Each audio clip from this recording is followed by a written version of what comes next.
ईश्वराय वरदाय सुरप्रियाय लंबोदराय सकलाय जगद्विताय नागाननाय श्रुतियज्ञविभूषिताय गौरीसुताय गणनाथ नमो नमस्ते। श्री गम गणपते नमो नमः। श्री हनुमान जी महाराज की जय।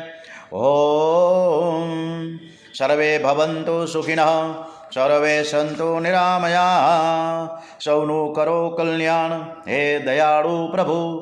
સૌ પ્રથમની આપણી પ્રાર્થના સમર્પિત છીએ દરેક નર નારી પશુ પક્ષીની સાથે કે સૌનું કરો કલ્યાણ હે દયાળુ પ્રભુ।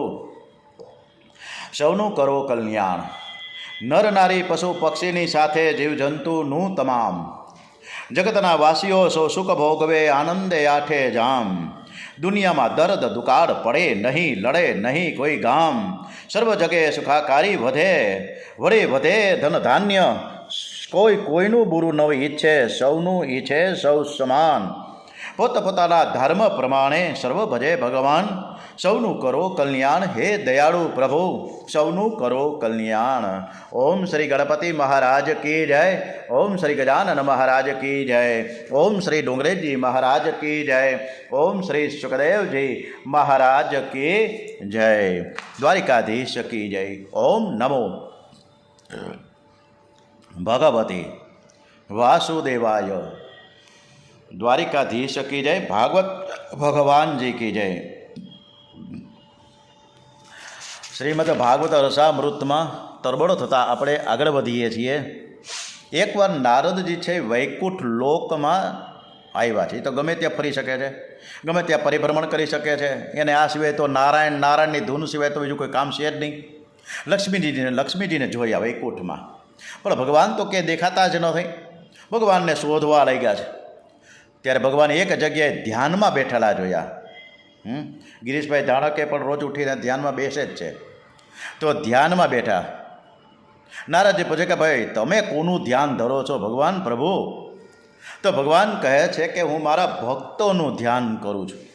નારદજી કહે તો શું એ ભક્તો એવા શ્રેષ્ઠ છે કે તમે એનું ધ્યાન કરવા બેઠા છો? એટલે ભગવાન નારદજીને કહે કે હા, બધા જ કરતાં પણ શ્રેષ્ઠમાં શ્રેષ્ઠ હોય તો મારા ભક્ત છે। અને નારદ કહે છે તો પછી ભગવાનને કહે કે ભાઈ તમે સિદ્ધ કરી બતાવો નહીં તો હું માનું કે ભગવાન છે એ જે આને માને છે ભક્તને અને ભક્તને શ્રેષ્ઠ કહે છે તો હું પણ જોઉં। એટલે ભગવાન નારદને પૂછે છે કે જગતમાં સૌથી મોટામાં મોટું કોણ એ મને કયો હાલો। એટલે નારદજી કે સૌથી મોટી છે એ પૃથ્વી છે। તો પૃથ્વી શાનાથી મોટી? પૃથ્વી થોડી મોટી હોય કે પૃથ્વી તો શેષનાગની ફણા ઉપર રહી છે, તો શેષનાગ મોટા કહેવાય ને? તો એ વાત સાચી। તો ભગવાન કે શેષનાગ મોટા છે તો શિવજીના ગળામાં લપેટાયેલા છે, તો પછી શિવજી મોટા કહેવાય કે નહીં? તો નારદજી કે હા કહેવાય। તો કે એ ખોટું। શિવજી ક્યાંથી મોટા ગણાય? રાવણે આ શિવજીને કૈલાસ સહિત ઉઠાવ્યા હતા। તો રાવણ મોટો કે શિવજી મોટો? તો કે ના, રાવણ મોટા કહેવાય। તો કે રાવણ ક્યાંથી મોટા થાય? વાલીએ રાવણને બગલમાં દબાવીને કેટલાય દિવસો સુધી ફર્યા કર્યો ને સંધ્યા કરતો। તો નારજી કે તો એ વાલી જ મોટો કહેવાય ને હવે તો ભગવાન કે વાલીને તો રામજીને માર્યો હતો। તો નારજી કે વારે વાહ ભગવાન તમે પણ ખરા છો, જગતમાં કોઈ જ મોટું જ નથી, આપ જ સર્વથી શ્રેષ્ઠ ને સર્વથી મોટા છો। ભગવાન કે ના રે ના, હું પણ મોટો નથી, હું પણ શ્રેષ્ઠ નથી, મારા કરતાં પણ મારા ભક્તો ખૂબ જ શ્રેષ્ઠ છે। કારણ આખું જગત મારા હૈયામાં છે, પરંતુ હું મારા ભક્તોના હૈયામાં વસેલો છું। ભગવાનના ભક્તો ભગવાનથી પણ વધે છે। રામ છે અધિક રામ કર દાસા। મારા નિષ્કામ ભક્તો કોઈ પણ પ્રકારની મુક્તિની સાલોક્ય સાષ્ટી સામીપ્ય સારૂપ્ય સાયુજ્ય મુક્તિની ઈચ્છા પણ કરતા નથી। હરિના જન તો મુક્તિ ન માંગે, માંગે જન્મો જન્મ અવતાર રે। નિત સેવા નિત કીર્તન ઓછવ નિરખવા નંદ કુમાર રે। ધન્ય વૃંદાવન ધન્ય લીલા ધન્ય એ વ્રજના વાસી રે। અષ્ટ મહાસેધી આંગળીએ રે ઊભી, અષ્ટ મહાસેધી આંગળીએ રે ઊભી મુક્તિ છે એમની દાસી।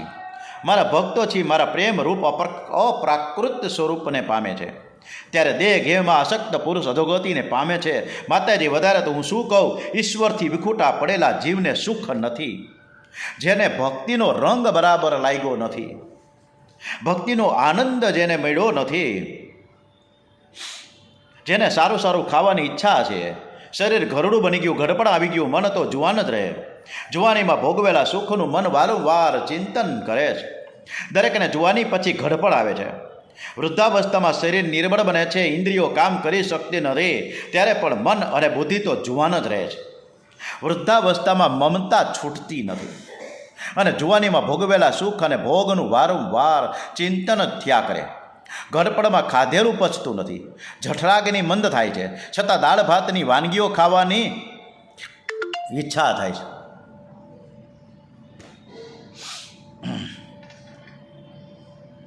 ડોસીને ડોસાને કંઈક ખાવાની ઈચ્છા થાય ને, ત્યારે નાનકડું 5 વર્ષનું બાળક હોય ને એને આગળ ધરીને કહે કે આ બાબલો છે ને એમ કહેતો હતો કે ઘણા વખતથી શીરો નથી બનાવ્યો, તો શીરો બનાવો ને, બાબલાને બહુ ભાવે. અરે ભાઈ બાબલાને નથી ભાવતો, તમને ભાવે છે. એટલે આપણે તો તેલ મરચાંની ગરમા ગરમ વસ્તુ થાય, વસ્તુ ખાવામાં આવે, સરસ મજાનું ઉપરથી ઠંડુ પાણી પીવામાં આવે, પછી રાત્રે જાય ક્યાં, વાયુના ઉત્ક્રમ તો તારહ કફ સંરુદ્ધ નાંડિક કાશ શ્વાસ કૃતા યશ કંઠે ધુર ધુરાય તે. ભાગવતમાં લખ્યું છે કે કફ વધી જાય, બહુ ઉધરસ આવે ત્યારે ઘરના લોકોને પણ બહુ ત્રાસ થાય છે. તમને ખાધેલું પચતું નથી તો શા માટે ખાવ છો? પણ મને એવું નપટ છે કે ઘરના લોકો સંભળાવે પણ વૈરાગ્ય જાય નહીં. વૃદ્ધાવસ્થામાં હાથમાં પૈસો ન હોય તો માનવીની દશા કૂતરા કરતાં પણ ભૂંડી છે. તે પૈસા માટે પાપ કરે, ક્રોધ કરે, હિંસા પણ કરે છે. અતિ કામી હોય ત્યારે વૃદ્ધાવસ્થામાં યમદૂત દેખાય છે ત્યારે ગભરાય છે. અતિ પાપીને નરકનું દુઃખ પથારીમાં જ ભોગવવું પડે છે. અતિ પુણ્યશાળીને મુક્તિનો આનંદ મળતા પહેલાં જ મળે છે. અત્રેવ નરક સ્વર્ગ ઇતિ માતઃ પ્રચક્ષતે યા યાતના વાય નારક્યસ્તતા ઇહા પોપ્યુલક્ષિતતા.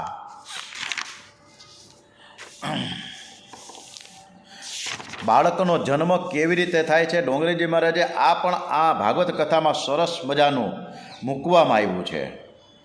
ખૂબ જ આનંદની વાત છે કે એક એક વસ્તુ ભાગવતમાં મૂકવામાં આવી છે. ચંદ્ર કિરણો દ્વારા આ સૂક્ષ્મ જીવ વાદળામાં આવે છે, વાદળામાંથી વરસાદમાં આવે, વરસાદમાંથી અન્નમાં આવે, અન્ન દ્વારા જીવ પુરુષના પેટમાં જાય. આપણા શાસ્ત્રોમાં લખ્યું છે કે 40 દિવસ આ જીવ શક્તિ તત્વના આધારે પુરુષના પેટમાં રહે છે. 40 દિવસ પછી સ્ત્રીના પેટમાં પ્રવેશ કરે છે. જે દિવસે સ્ત્રીના ઉદરમાં ગર્ભ રહે છે ત્યારે તેનો આકાર પાણીના એક પરપોટા જેવો સૂક્ષ્મ હોય છે. 10 દિવસ બાદ આકાર ફળ જેવો મોટો થાય છે. 1 મહિનામાં ગર્ભ અને મસ્તક આવે છે. 2 મહિનામાં હાથ અને પગ આવી જાય. 3 મહિનામાં નખ અને વાળ આવે છે. 4થા મહિનામાં સમધાતુ પેદા થાય છે. 5મા મહિનામાં ભૂખ અને તરસનું ભાન થાય છે. અને 6 મહિનામાં માતાના પેટમાં એ ભ્રમણ કરે છે. આ ક્રમ મુજબ ગર્ભની વૃદ્ધિ થાય. ચતુર્ભે ધાતવ સપ્ત પંચભે શ્રદ્ધુદ્ધ ભાવ ષડભેજારાયુણા વિત કુક્ષે ભામતે દક્ષિણે. પરમાત્માની આ બધી જે લીલા છે, માના શરીરમાં જે નાડીમાં અનરસ વહેતો હોય તે નાડી સાથે બીજી નાડી જોડી આપે. જેનો સંબંધ ડૂંટી સાથે કરી આપવામાં આવે છે. ડૂંટીની પાછળ વાલપુર જઠરાગ્નિ છે. અનરસ ધીરે ધીરે ટપકે છે. 6 મહિનાનો ગર્ભ થયો કે આ જીવ માના વિષ્ટામાં અને મૂત્રમાં આળવટે છે. ગર્ભવાસ એ નરકવાસ છે, અતિ દુર્ગંધમાં રહે છે, તરફળે છે. તેથી માતાને ગર્ભાવસ્થા દરમિયાન તીખા, તમતમતા, ખારા, ખાટા, ઊણા, ઠંડા આદિ પદાર્થો ખાય અને તેથી સઘળા અંગમાં એને વેદના થાય છે. 7મે મહિને જીવાત્માને પૂર્વજન્મનું ભાન થાય છે અને તે ગર્ભમાં પરમાત્માને મનાવે છે અને ભગવાનની સ્તુતિ કરે છે કે હે પ્રભુ પરમાત્મા, આ મારાથી સહન થતું નથી. આ જગ્યા બહુ સાંકડી છે, મને બહુ જ દુર્ગંધ આવે છે.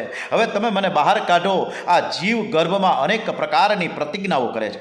હવે હું બહાર આવીને પાપ નહીં કરું. હવે હું તમારી ભક્તિ કરીશ. 280 દિવસ માના પેટમાં રહેવું જ પડે છે. પ્રસવ વખતે તે ઘણી પીડા સહન કરે છે. વાયુ દ્વારા જીવ બહાર ધકેલાય છે અને જ્યારે બહાર આવે છે ને ત્યારે બહુ તરફડે છે. માને જે દુઃખ થાય એના કરતાં 1000 ગણું દુઃખ એ જીવાત્માને થાય છે. અતિ દુઃખમાં તે ગર્ભનું જ્ઞાન ભૂલી જાય છે. જન્મ રાજાને ઘેર થાય કે રંકના ઘેર થાય, જન્મ એ જ દુઃખનું કારણ છે. જન્મ દુઃખમ જરા દુઃખમ જાયા દુઃખમ પુનઃ પુનઃ અંતકાળે મહાદુઃખમ. આ જીવ છે ને દુઃખ ભોગવવા માટે જન્મ લે છે. આ જીવ પરમાત્માની સાથે પ્રેમ ન કરે ત્યાં સુધી દુઃખનો અંત આવતો નથી. પ્રેમ તો દરેક જીવ માત્ર કરે છે, પણ તે પરમાત્માની સાથે પ્રેમ કરતો નથી. બાળપણમાં તે માની સાથે કરે, થોડો મોટો થાય એટલે પુસ્તક સાથે પ્રેમ કરે, 2-4 ડિગ્રીઓ મળી જાય એટલે પૈસા સાથે પ્રેમ કરવા લાગે, અને લગ્ન થાય એટલે પત્ની સાથે, અને પત્ની થયા પછી બાળકો થાય, અને બાળકો થાય ત્યારે એની સાથે પ્રેમ કરે, પણ પરમાત્માની સાથે પ્રેમ કરી શકતો નથી. આમ જીવાત્માને જન્મથી મરણ સુધી મોટા ભાગે દુઃખ અને દુઃખ જ રહે છે. પ્રભુને ખૂબ જ દયા આવે છે. એને કૃપા કરીને આપણને માનવ શરીર આપ્યું છે, એવી શાંતિ આપી છે, એવી બુદ્ધિ આપી છે કે માનવ શક્તિનો બુદ્ધિનો સદુપયોગ કરે, સતત ભક્તિ કરવાની ટેવ પાડે અને કામ ઉપર વિજય મેળવે તો તે કાળ ઉપર પણ વિજય મેળવી શકે છે. કામ અને કાળ બધાની પાછળ પીડા છે, જીવને શાંતિ નથી. પરમાત્માએ કામ અને કાળ ઉપર વિજય મેળવવા માટે, મરણ સુધારવા માટે આ જીવને માનવ બનાવ્યો છે. પણ તે માનવ બન્યા પછી કુસંગ અને કુકેળવણીથી એવો બગડે છે કે ભગવાનને માનતો જ નથી. જે પરમાત્માને માનતો નથી તે જન્મ મરણના ત્રાસમાંથી છૂટતો નથી. એ વારંવાર જન્મ લે છે અને સંસારમાં રખડપટ્ટી ચાલુ થઈ જાય. આ ઘટમાળ એમને એમ ચાલુ રહે. દેવહૂતિ કહે છે કે તમારા ઉપદેશથી મને ઘણો જ આનંદ થયો. થોડા સમયમાં તમે મને સુંદર બોધ આપ્યો છે. આ બાજુ કપિલ નારાયણ પણ ત્યાંથી બોધ આપીને ગંગાસાગર સંગમ તીર્થમાં જાય છે, જ્યાં ગંગાજી અને સમુદ્રનો સંગમ થયો છે. ગંગાસાગર સંગમ તીર્થમાં ગંગા કિનારે કપિલ નારાયણ બિરાજ્યા છે. એમણે ઋષિઓને સાંખ્ય યોગનો ઉપદેશ કર્યો છે. 250 કિલોમીટર કલકત્તાથી થાય. સવારના 6 વાગે નીકળીને રાતના 9 વાગે પાછા આવીએ. ગંગાસાગર એટલું કઠણ છે, બોટમાંય જવું પડે. આ બાજુ માતા દેવહૂતિ સરસ્વતી ગંગામાં ત્રિકાલ સ્નાન કરે છે. આદિનારાયણ પરમાત્માનું પ્રેમથી ધ્યાન કરે છે. ધ્યાન કરતાં હૃદય પીગળે, તન્મયતા થાય છે, આનંદ થાય છે. દેવહૂતિના સુંદર વાળ ધીરે ધીરે પીળી જટાઓ બની ગઈ. માં યોગીની થઈ ગયા. પરમાત્માનું ધ્યાન કરતાં હવે દેહનું ભાન રહેતું નથી. પરંતુ કોઈ વાર દેવહૂતિને પણ મન ત્રાસ આપતું. તે મનને ઘણું સમજાવે છતાં મન માનતું નથી, અને એવા સમયે દેવહૂતિ માતા પરમાત્માના શરણે જાય છે. હું મારા મનને સાચવી શકતી નથી, મારું મન પાપ કરે છે, હે નાથ તમે કૃપા કરો. મન જ્યારે પાપ કરે, ખરાબ વિચાર કરે, ત્યારે પ્રેમથી પ્રભુના નામનું હરે કૃષ્ણ હરે કૃષ્ણ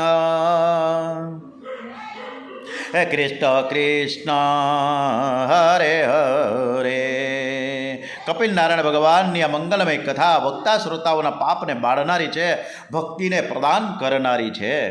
इति तृतीय स्कंद समाप्तम.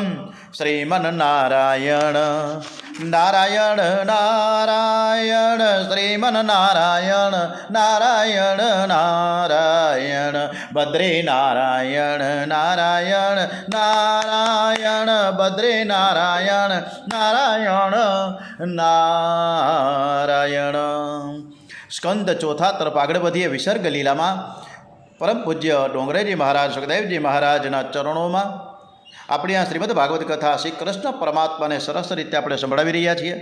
સ્મિત હાસ્ય સાથે હનુમાનજી મહારાજ, ગણપતિ મહારાજ અને કૃષ્ણ પરમાત્મા આપણી કથા સાંભળે છે. करारविन्देन पदारविन्दं मुखारविन्दे विनवेशयन्तं वटस्य पत्रस्य पुटेशयान्नं बालं मुकुन्दं मनसा स्मरामि. કૃષ્ણ કનૈયાલાલ કી જય. ચતુર્થ સ્કંદમાં ખૂબ સરસ મજાની આ રહસ્યમય કથામાં તરબડો થવા માટે આગળ વધીએ. દરેક વખતે દરેકને હું વિનંતી કરું છું કે કોઈપણ પ્રકારના સંસ્કૃતનું જરા પણ નોલેજ નથી, આવડતું પણ નથી, કોઈ કર્મકાંડ પણ આવડતા નથી. જે કાંઈ થાય છે ભાવ શ્રદ્ધાથી નિષ્ઠાથી ભાગવત કથા થાય છે. એમાં જે કાંઈ ભૂલ રહી ગઈ હોય તો શ્રી કૃષ્ણ પરમાત્માને સમર્પિત કરવામાં આવે છે. આપણી કથા છે એ ભગવાનને નિષ્ઠાથી શ્રદ્ધાપૂર્વક આપણે બધા જ સરસ રીતે સાંભળીએ અને ભગવાનને પણ સરસ રીતે કથા સાંભળવાનો આનંદ અને મોકો મળ્યો છે. ત્યારે એ મોકા અને તકમાં ભગવાન આપણી તમામ જે કાંઈ ભૂલો છે એ માફ કરે છે. એટલે તમે પણ લોકો જે કાંઈ કથા સાંભળો છો એમાં સંસ્કૃતના શ્લોકમાં મારી કાંઈ ભૂલો થતી હોય તો ક્ષમ્ય ગણવા વિનંતી છે. 4 પુરુષાર્થમાં પ્રથમ ધર્મ અને ચોથો મોક્ષ છે. વચ્ચે અર્થ અને કામ છે. ધર્મ અને મોક્ષની વચ્ચે અર્થ અને કામને રાખવામાં આવ્યા છે. એ બતાવે છે કે અર્થ અને કામ ધર્મ અને મોક્ષને અનુસરીને પ્રાપ્ત કરવાના છે. ધર્મ અને મોક્ષ આ બંને પુરુષાર્થ મુખ્ય છે. બાકીના 2 અર્થ અને કામ ગૌણ છે. ધર્મ વિરુદ્ધનો કોઈ પણ પુરુષાર્થ સફળ થતો નથી. સૌથી પ્રથમ પુરુષાર્થ ધર્મ છે. ધર્મને અનુસરીને જ અર્થ અને કામની પ્રાપ્તિ કરવાની છે. માનવ જીવનમાં ધર્મ મુખ્ય છે, પૈસો મુખ્ય નથી. ધનથી સુખ મળે છે એ વાત તદ્દન ખોટી છે. સુખ મળે છે સંયમથી, સદાચારથી, સારા સંસ્કારોથી, પ્રભુની ભક્તિથી, ત્યાગથી. ધર્મ આ લોક અને પરલોકમાં સુખ આપે છે. મેળા પછી ધન સાથે આવતું નથી, ધર્મ સાથે આવે છે. માટે જ ધન કરતાં ધર્મ શ્રેષ્ઠ માયનો છે. જ્યારથી લોકો અર્થ અને પૈસાને મહત્ત્વ આપવા લાગ્યા છે ત્યારથી જીવન બગડ્યું છે. શંકર સ્વામીને એક જગ્યાએ અર્થ અને અનર્થ કર્યો છે. અર્થ અનર્થ ભાવય નિત્યમ. જ્યારે મનુષ્ય ધન કરતાં ધર્મને વિશેષ સમજે છે ત્યારે જ જીવન સુધરે છે. મનુષ્યના શત્રુ છે બહાર નથી, જરાય પણ બહાર નથી, પણ આપણી અંદર મનમાં ઘર કરીને બેઠા છે. અંદરના શત્રુને મારશો તો જગતમાં તમારો કોઈ શત્રુ નહીં રહે. સર્વમાં સદભાવ રાખો, એને જ સત્કર્મનો અધિકાર મળે છે. કોઈ પણ મનુષ્યને માટે કુભાવ રાખશો નહીં. કોઈ પણ માનવને કામ ભાવથી જોશો નહીં. જગતના પ્રત્યેક સ્ત્રી પુરુષને ભગવત ભાવથી જુઓ. કુભાવ એટલે કામભાવ, જ્યારે સદભાવ એટલે ઈશ્વરનો ભાવ. તમે કોઈકના માટે ખરાબ વિચાર કરશો ને તો તે તમારા માટે પણ ખરાબ વિચાર કરશે. શરીર બધાના જુદા જુદા જુદા છે, પણ અનેક શરીરોમાં ઈશ્વર એક જ છે. જે તમારા શરીરમાં બિરાજેલા છે એ જ ભગવાન બીજાના શરીરમાં બિરાજેલા છે. ફૂલની માળામાં ફૂલ તો અનેક છે, પણ અનેક ફૂલોમાં ધાગો તો એક જ હોય છે. જેમ સર્વમાં પરમાત્મા એક જ છે તેમ સર્વમાં સદભાવ રાખશો તો લોકો તમારા માટે સદભાવ રાખશે.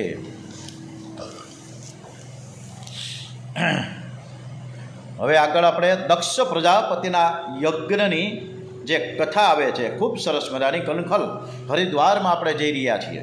બોલીએ શ્રી ગંગે મિયા માત કી જય. ઓમ શ્રી દેવાધિદેવ મહાદેવ કી જય. દક્ષ પ્રજાપતિએ શિવજી પ્રત્યે કુભાવ રાખ્યો હતો અને તેથી દક્ષ પ્રજાપતિનો ધર્મ અધર્મ થયો છે. એને જ એનો યજ્ઞ એને મારનારો થયો. સર્વ પ્રત્યે સંભાવ રાખવાથી સત્કાર્ય સફળ થાય છે. સર્વનું કલ્યાણ થાય એ જ સત્ય અને સત્કાર્ય. સત્યમ ભૂત હિદમ પ્રોક્તમ. અનેકમાં ઈશ્વરના દર્શન કરે એ જ જ્ઞાની છે.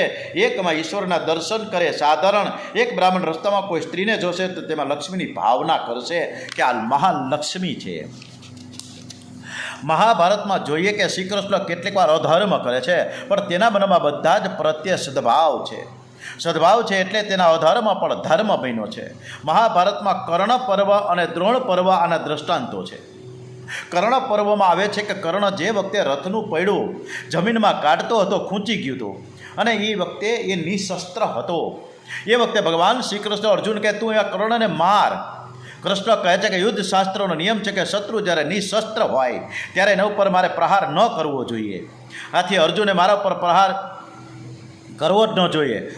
કર્ણ અર્જુનને કહે છે ને અર્જુન કૃષ્ણ કન્યાને કહે છે, દ્વારિકાધીશને, કે આ તો નિશસ્ત્ર છે, મારે કેવી રીતે મારવો?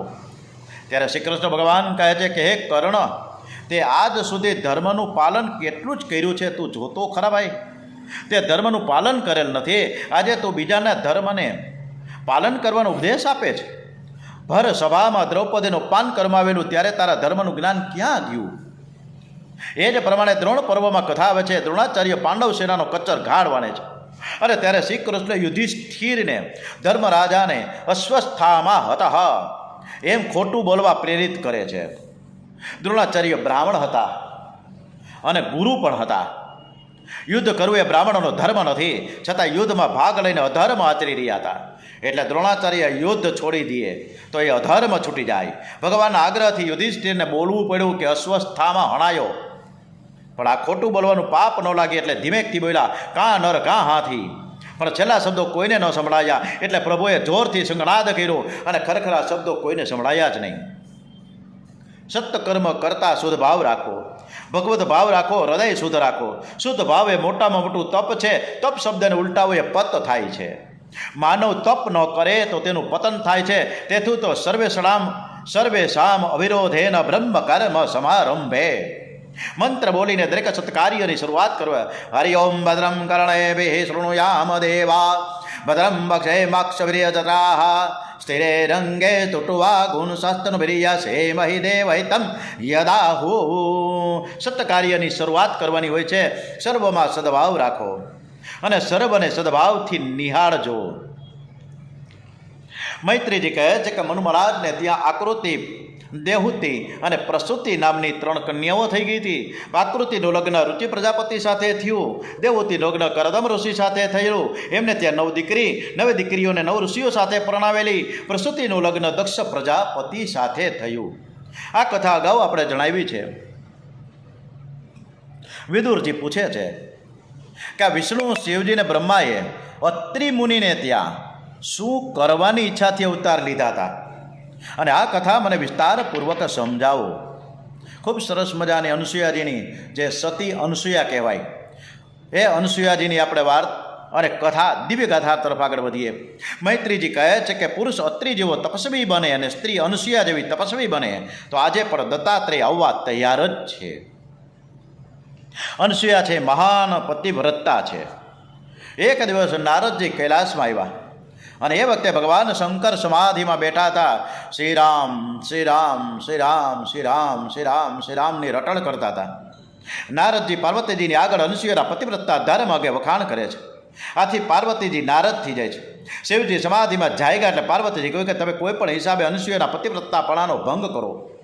ત્યાંથી નારદજી વૈકુંઠ લોકમાં ગયા, લક્ષ્મીજીને મળ્યા. એમણે લક્ષ્મીજી આગળ પણ અનસૂયાના પતિવ્રતા ધર્મના ખૂબ ખૂબ વખાણ કર્યા. લક્ષ્મીજી પણ વિષ્ણુ ભગવાનને સમજાવીને અનસૂયાના પતિવ્રતપણાનો ભંગ થાય એમ કરવા તૈયાર કર્યા. છેલ્લે નારદજી સાવિત્રી પાસે આવ્યા છે. એમણે પણ અનસૂયાના વખાણ કરીને ઉશ્કેર્યા. સાવિત્રીજી બ્રહ્માજીને અનસૂયાના પતિવ્રતપણાનો ભંગ કરવાનો ઉપદેશ કર્યો.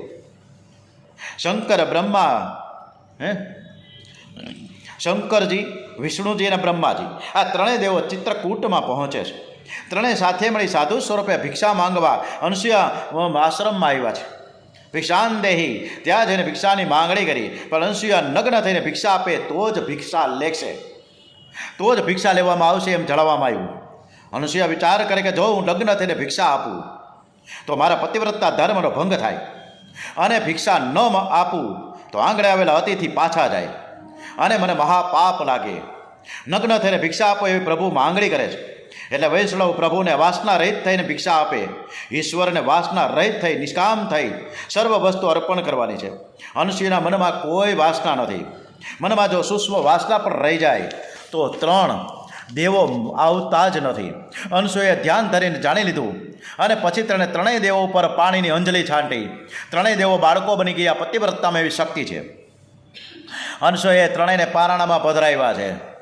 આ બાજુ પાર્વતીજી, લક્ષ્મીજી અને સાવિત્રીજી વિચાર કરવા લાગ્યા કે અમારા પતિદેવો ગયા પાછા જ નથી આવ્યા, કેટલા દિવસો ગયા. પોતાના પતિઓનો શોધવા નીકળ્યા. 3 દેવીઓ ચિત્રકૂટમાં આવ્યા છે. નારદજી મળ્યા. નારદજી પાસેથી તેમને ખરી હકીકત જાણવા મળી છે. તેથી તેઓ અનસૂયાજીને ત્યાં પહોંચે છે. ત્રણેય જઈને અનસૂયા પાસે અનસૂયા સમક્ષ આવીને ક્ષમા માંગી છે. અનસૂયાએ પ્રતિજ્ઞા કરી કે હવે પછી અમને કદી કોઈ પણ પતિવ્રતા સ્ત્રીને પજવશું નહીં, એ પ્રમાણે મને ખાતરી બાંયધરી આપો. એવામાં અત્રિ ઋષિ પધારે છે. તમે અનસૂયાને પૂછે કે આ 3 બાળકો કોણ છે? અનસૂયા કહે છે કે આ 3 છોકરા મારા છોકરાઓ છે, અને આ 3 છોકરાઓની વહુ આવી છે, એ સામે ઊભી છે એ છે. ત્યાર પછી જળ છાંટ્યું. 3 દેવો પોતાના અસલી સ્વરૂપમાં આવ્યા. આ 3 દેવોનું તેર ભેગું થવાથી ગુરુ દત્તાત્રેય પ્રગટ થયા છે. બોલીએ શ્રી ગુરુ દત્તાત્રેય મહારાજ કી જય. ગુરુ દત્તાત્રેય માર્ગદર્શન આપનાર છે. ગુરુ દત્તાત્રેય છે અંબાજીના શીખ ઉપર આગળ ટૂંક ઉપર પધરાવેલા છે. એના ચરણો, આ ગુરુ દત્તાત્રેયના ચરણોના નમન અને વંદન કરવા માટે ઠેક ઠેકાણાથી પૂનમ ભરવા માટે દૂર દૂરથી આવે છે. જૂનાગઢના હોવા છતાં પણ આપણે જઈ શકતા નથી, પણ બોમ્બેથી ઘણા પરિવાર આવીને દર પૂનમે ગુરુ દત્તાત્રેય આવે છે. મનુ મહારાજની 3જી દીકરી પ્રસૂતિ દક્ષ પ્રજાપતિને પ્રણાવી છે. તેમને 16 કન્યાઓ થઈ. એમાંથી 13 ધર્મને, 1 અગ્નિને, 1 પિતૃગણને અને 16મી સતીને નામે કન્યા શિવજીને પ્રણાવેલી છે. ધર્મની 13 પત્નીઓ છે. કઈ પત્નીઓ છે? કે શ્રદ્ધા, દયા, મૈત્રી, શાંતિ, તુષ્ટિ, પુષ્ટિ, ક્રિયા, ઉન્નતિ, બુદ્ધિ, મેઘા, લજ્જા, તિતિક્ષા અને મૂર્તિ. આ 13 ગુણોને જીવનમાં ઉતારે તો તેનો ધર્મ સફળ થાય છે. આ 13 ગુણો સાથે લગ્ન કરશો તો જરૂર ને જરૂર પ્રભુ પધારશે. ધર્મની પહેલી પત્ની શ્રદ્ધા છે. ઈશ્વરમાં શ્રદ્ધા રાખો. ધર્મની પ્રત્યેક ક્રિયા શ્રદ્ધાથી કરજો. નામદેવ, ખૂબ સરસ મજાનો ડોંગરેજી મહારાજે નામદેવની એક સરસ મજાની વાત અહીંયા મૂકી છે કે જ્યારે આપણને જો શ્રદ્ધા હોય તો પ્રભુ ચોક્કસપણે નામદેવના હાથે દૂધ પીવા આવે છે. કે નામદેવના પિતાજીને એક વખત બહાર ગામ જવાનું થયું. નાનકડો 5 વર્ષનો નામદેવ, એને દેવ પૂજા કે સેવા પૂજા કે ઠાકોરજીની પૂજા શું થાય ખબર નહોતી. પિતાજીએ પૂજાની વિધિ બતાવી છે કે ભાઈ આ પ્રમાણે કરવાનું છે. પછી એમ કહેવામાં આવ્યું કે ભોગ ધરવાનું, દૂધ ધરવાનું, ઠાકોરજી ધીમે ધીમે દૂધ પીએ અને પછી તમારે એ પ્રસાદ ગ્રહણ કરવાનો. એટલે કે ભગવાન દૂધ પીએ તો કે આ દરરોજ પીએ છે, મારા હાથે જ પીએ છે, તું પણ શ્રદ્ધાથી, ભાવનાથી, વિશ્વાસ સાથે દૂધ ધરજે. સરસ મજાની સેવા પૂજા કરશે. સાક્ષાત ભગવાન એ દૂધ પીશે. બાપુજી જતા ગયા. બીજે દિવસથી નામદેવજી મહારાજે પૂજા અર્ચના કરી, સાધના ઉપાસના કરી અને પછી ભોગ ધર્યો, દૂધ ધર્યું. ભગવાનને કીધું કે હવે તમે દૂધ પીઓ, પણ દૂધ પીતા નથી. આમને આમ આ દ્વારિકાધીશ અને કૃષ્ણ કન્યા ઠાકોરજીને બનાવ્યા જ કરે, પણ દૂધ પીવા પ્રભુ આવતા નથી. એટલે ભગવાનને કીધું કે હું માથું પછાડીને પ્રાણ ત્યાગ કરી જો તમે નહીં આવો તો. અને ત્યાં નામદેવની મૂર્તિ, નામદેવની સામે સાક્ષાત જે મૂર્તિ હતી ભગવાન પ્રગટ થઈ ગયા. ભગવાન તેની દ્રઢ શ્રદ્ધા ભક્તિ જોઈને ખુશ થઈ ગયા. નામદેવના હાથમાંથી દૂધનો કટોરો લઈ લીધો અને ગટગટ કરતા પીવા લાગ્યા અને પાછા ખોળામાં બેહાડા નામદેવજીને અને એમને પણ દૂધ પીરાયું. આ શ્રદ્ધા છે. વિઠ્ઠલનાથ ખુશ થઈ ગયા. ધર્મની 13મી પત્ની છે મૂર્તિ. અરે ધર્મના ઘેર નારાયણનું પ્રાગટ્ય થયો છે. મૂર્તિમાં પ્રેમ રાખો. મૂર્તિને માતા અને ધર્મને પિતા માને અને ત્યાં નારાયણનો જન્મ થાય છે.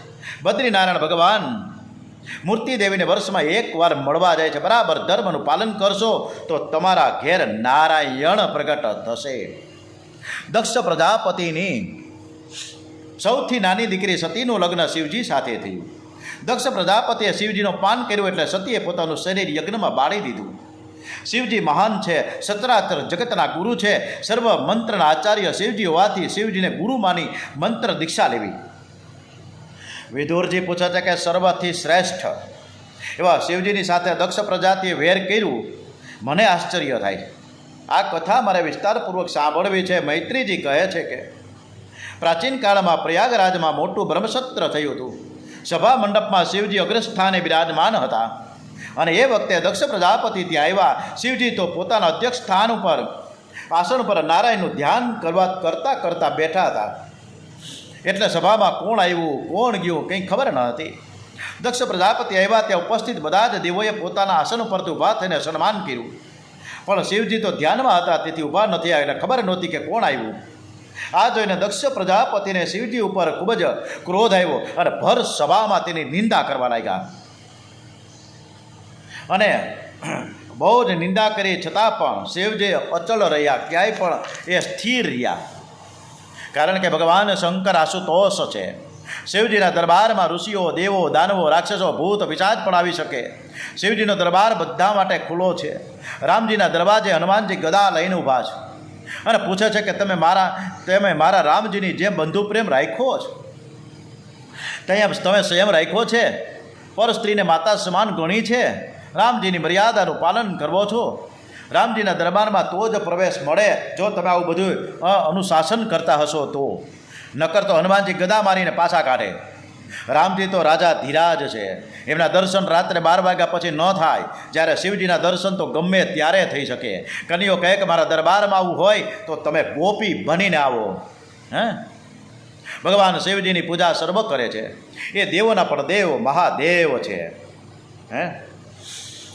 વંદે દેવમુમાપતે સુરગુરં વંદે જગત્કારણં વંદે પન્નગભૂષણં મૃગધરં વંદે પશૂનાં પતિં વંદે સૂર્યશશાંકવહિનયनं વંદે મુકુન્દપ્રિયાં વંદે ભક્તજનાશ્રયં ચ વરદં વંદે શિવાં શંકરં.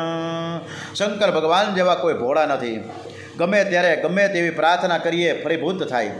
ધતુરાના ફૂલ કોઈને ભાવે નહીં, ગમે નહીં, કોઈ ચડાવે નહીં કોઈ દેવતાઓને. પણ ધતુરાનું ફૂલ છે એ હર હંમેશ શિવજીને ચડે. ફક્ત એક સરસ મજાનો લોટો ભરીને જળ લઈ જાઓ ત્યારે મહાદેવ રાજેના રેડ થઈ જાય. ખાલી નાનકડા 3 બીલીના પાન, 3 પાન, એક પાન ચડાવો, ખૂબ સરસ મજાના ભગવાન શંકર રાજી થઈ જાય. કુબેર ભંડારી શિવજીની સેવા કરતા. એકવાર કુબેર ભંડારીને શિવજી ઉપર ખૂબ જ ભાવ પ્રગટ થઈ ગયો કે હે પ્રભુ, મારે તમારી માટે તમે આટલો બધી તમારે મારા પ્રત્યે ભાવ છે, તો હવે હું તમારી શું સેવા કરું એ મને કહો, મને તમે કંઈક કામ બતાવો. શિવજી કહે વૈષ્ણવ બીજાની સેવા માંગે નહીં અને લે પણ નહીં. વૈષ્ણવ તો સેવા આપે. મારે કંઈ લેવું નથી ભાઈ, મારે કાંઈ જોઈતું નથી. તમે મારી જેમ નારાયણ નારાયણ શ્રી રામ શ્રી રામ શ્રી રામ શ્રી રામ શ્રી રામ કરો. અરે ત્યારે બાજુમાં પાર્વતીજી કે ભાઈ તમે ભૂકંપ ના પડો છો. આ કુબેર છે એને એટલું જ કહેજો ને કે મારા માટે સુવર્ણનો મહેલ બાંધી આપે. એટલે હું કુબેરજીને કહું, તમે નો કહો તો કાંઈ નહીં. કુબેર ભંડારી રાજી થઈ ગયા. એ કે બરાબર છે માતા, સોનાનો સરસ મજાનો હું સુંદર મહેલ બાંધી આપું. અને સરસ મજાનો ખડો કરી દીધો રાજમહેલ સોનાનો મસ્ત. એટલે કે હવે તમે આ સુંદર મહેલમાં બિરાજમાન થાવ. શિવજી કે બધી વાત સાચી, મહેલ તો બધો સુંદર છે, સરસ મજાનો છે, પણ વાસ્તુને પૂજા કર્યા વગર આમ નવા મહેલમાં મારે પ્રવેશ કેમ કરવો? વાસ્તુ પૂજા તો કરવી જ જોઈએ ને. એટલે શિવજીએ રાવણને બોલાવ્યા છે. રાવણ તો મહાન જ્ઞાની પુરુષ, અદ્ભુત બ્રાહ્મણ, શ્રેષ્ઠ બ્રાહ્મણ. રાવણે હોંશથી વિધિપૂર્વક મહેલનું વાસ્તુ પૂજન કર્યું. વાસ્તુ પૂજન થઈ ગયા પછી શિવજીએ કીધું કે હે પ્રભુદેવ, તમારે આ સરસ મજાની કર્મકાંડ વિધિ કરી છે, હવે તમારે જે માંગવું હોય તે દક્ષિણામાં માંગો. રાવણે કહ્યું મહારાજ, આ તમારા માટે જે મહેલ બનાવ્યો છે એ તમે મને આપી દો. બોલો, જે વાસ્તુ માટે કર્યો છે એ જ મહેલની માગણી કરી, શિવજી આપી દીધો. રાવણને આખી સોનાની લંકા આપી દીધી. એ જે સોનાનો મહેલ કુબેર ભંડારીએ કર્યો હતો એ. રાવણે કહ્યું તા તો બહુ ભોળા છે, જે માંગો તે આપી દે છે. એટલે શિવજીએ કહ્યું મહારાજ, હું હજી કંઈક મારે માંગવું છે, તમે આપશો? તો હા બિલકુલ આપવું જ જોઈએ ને, હું કોઈ ના જ પાડતો નથી. રાવણ જેવો કોઈ મૂર્ખ નથી અને શિવજી સમાન કોઈ અતિ ઉદાર પણ નથી. રાવણે કહ્યું મહારાજ, મને પાર્વતીને આપી દો. શિવજીએ રાવણને પાર્વતી પણ આપી દીધા. શિવજી જેવો ઉદાર જગતના ઇતિહાસમાં કોઈ થયો નથી ને થશે પણ નહીં. માતા પાર્વતીને લઈને રાવણ તો હાલી નીકળો. દેવોને ચિંતા થઈ. માતાજીને રાવણ સાથે જવું નહોતું, તેથી ભગવાન શ્રી કૃષ્ણનું સ્મરણ કરવા લાગ્યા. શ્રી કૃષ્ણ શરણમ મમ, શ્રી કૃષ્ણ શરણમ મમ, શ્રી કૃષ્ણ શરણમ મમ. દ્વારકાધીશ અને પાર્વતીજીએ યાદ કર્યા કે હવે આનાથી મને છોડાવો, આ ક્યાં ઉપાડી જઈશ મને. એટલે પરમાત્મા દ્વારિકાધીશ રાવણની સામે જઈને ઊભા રહી ગયા. અરે ભાઈ તું ક્યાં લઈને જાશ? અરે કોને બેહાડ્યા છે આ ખંભા ઉપર? તો કે ભાઈ પાર્વતીજીને મને રાજી ખુશીથી શંકર ભગવાને મને આપી છે ને હું લઈને જાઉં છું એટલે સરસ મજાની લંકા પર આને તું રાજ રાણી બનાવીશ. એટલે શ્રી કૃષ્ણ ભગવાને હસતા હસતા રાવણ કે તું મૂર્ખ છો, આવી ઈચ્છા કોઈ પૂરું કરતી હશે કે કોઈની ધર્મપત્ની કોઈને આપી દઈએ? આ શિવજીએ પાર્વતીને ક્યાંક સંતાડ્યા છે ને એની દાસીને આપી દીધી છે, તને ખબર નથી. અને જો પાર્વતી જો સાચા હશે તો તેના અંગ એવું દિવ્ય છે કે એમાંથી કમળની સુવાસ આવશે, અને જો એ દાસી હશે તો દુર્ગંધ આવશે, તું ખાતરી કરી દે. એટલે રાવણે હારો દ્વિધામાં પડી ગયો કે કરવું હું. ત્યાં તો પાર્વતીએ દુર્ગંધ ફેલાવી. એટલે રાવણે ફટાફટ પાર્વતીજીને નીચે ઉતારે કે માતાજી તમે તારે જાઓ અને હું આ લંકા લઈને જાઉં છું, એટલે કે રાજમહેલને લઈને જાઉં છું. આ રીતના શંકર ભગવાન ખૂબ જ સરસ મજાના દેવાથી દેવ મહાદેવ છે. અને આ શિવ મહાપુરાણ કથા છે. શંકર પાર્વતીનું લગ્ન થયું હતું. લગ્ન વખતે 3 પેઢીનું વર્ણન કરવાનું હોય છે. શિવજીને પૂછવામાં આવ્યું કે તમારા પિતાનું નામ બતાવો. શિવજી વિચાર કરવા લાગ્યા કે મારા પિતા કોણ, મને તો ખબર જ નથી. મા રુદ્ર શિવનો જન્મ નથી. નારદજીએ શિવજીને કહ્યું કે બોલો ને પિતા બ્રહ્મા છે. એટલે શિવજીએ કીધું કે હા મારા પિતા બ્રહ્મા છે, ચાલો આગળ વધીએ. પાછું પૂછવામાં આવ્યું કે દાદા કોણ, તો કે વિષ્ણુ દાદા. નારદજી કે વિષ્ણુ દાદા કહી દો, એટલે કે વિષ્ણુ દાદા. પછી પાછો પ્રશ્ન છે કે વડદાદા કોણ, હવે મારે કોનું નામ રહેવું બોલો. નારદજીને કીધું. એટલે નારદજીએ વિચારવા પડ્યા તો શિવજીએ કીધું કે ભાઈ હું જ સર્વનો વડદાદા છું, દાદાનો દાદોનો વડદાદો છું. હે શિવજીના મસ્તકમાં જ્ઞાન રૂપે ગંગા છે. અને એટલે જ એ દક્ષ પ્રજાપતિના યજ્ઞમાં પોતાની નિંદા સાંભળવા છતાં પણ સહન કરી શક્યા છે. અને શ્રી કૃષ્ણના ચરણમાં જ્ઞાન ગંગા છે, એટલે તે શિશુપાળની નિંદા સહન કરી શક્યા છે. નિંદા સહન કરવી મુશ્કેલ છે, નિંદા સહન કરશો તો જ તમે આગળ વધશો. ઓમ શ્રી દ્વારિકાધીશ કી જય, શ્રી કૃષ્ણ કનૈયાલાલ કી જય. ઓમ નમો ભગવતે વાસુદેવાય. શ્રી ભાગવત ભગવાનજી મહારાજ કી જય.